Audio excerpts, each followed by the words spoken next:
This will be the first time I share this story publicly with an audience, with all of you.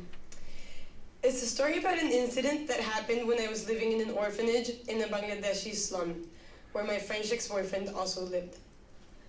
One night, he became incredibly violent. A heated discussion quickly turned into him pulling my hair, kicking me, throwing my camera at me, and breaking it. I remember he was threatening to kill me, and I remember thinking that nobody had ever threatened to kill me, where I actually thought they might do it. As you can see, my body was shaking, I was overheating, and as much as I hate to beg, I was begging him to stop. The next morning, he left all day, and still I couldn't leave, I couldn't eat. Eventually, thanks to the help of my friends and family, and of Facebook and Skype, I must say, the police took me out a day later. Now, I learned a lot from this experience, and not the typical lessons you might be thinking, like don't date a stranger, or don't move into a Bangladeshi slum and forget to tell your parents exactly where you are.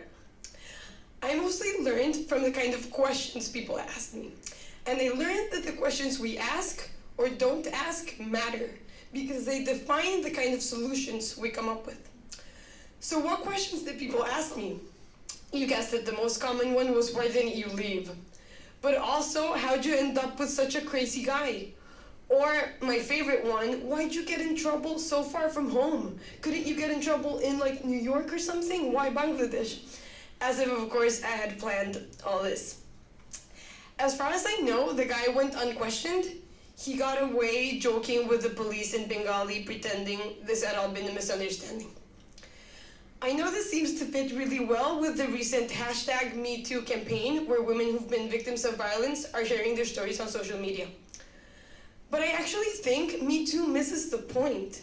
Because again, the perpetrators go unquestioned. #MeToo is asking who have been victims of violence, not who are the perpetrators. In fact, when we think of the term violence against women, there is no perpetrator. The perpetrators are exempt from this violence. It's as if we called bullying violence against children, or terrorism violence against citizens. As important as it is to raise awareness and to support women who've been victims of violence, if we do not seriously begin to ask who is behind this violence and why people are behaving this way, we're going to remain stuck with reactive solutions to the problem. After all, I think innovation is not always about adding new technological solutions to our problems. It's about redefining them. It's about asking new questions, and in doing so, coming up with better solutions. Now, you might be thinking, is a question all that powerful? Can it really make such a difference? I'm convinced it can. Let me give you an example.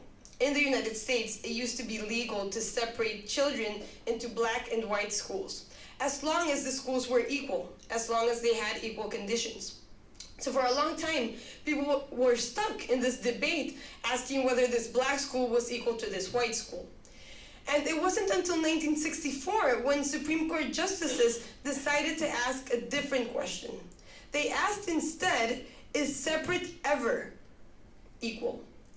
And in realizing that separate is inherently unequal, they contributed to greater racial justice in the United States. What would be new and better questions in my experience? Well, perhaps if we started by questioning the guy and not me, we'd ask, why didn't he face any consequences? Why didn't he go to jail?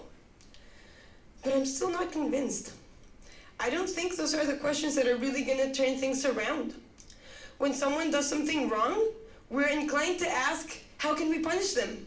What can we take away from them? Their money, their freedom. And we somehow think that doing this will teach them a lesson. Although it's clear from looking at prisons, for example, that they don't always teach people a lesson. So what if instead we asked, what can we give these people? What do these people need to behave differently, to behave better? Now, these questions will lead to different solutions, and some might even work. So Let's not get comfortable with the right answers to the wrong questions because it's simply not good enough. I encourage you, as I encourage myself, to think about the questions you're not thinking about, to challenge the assumptions behind those that you're thinking about perhaps too often.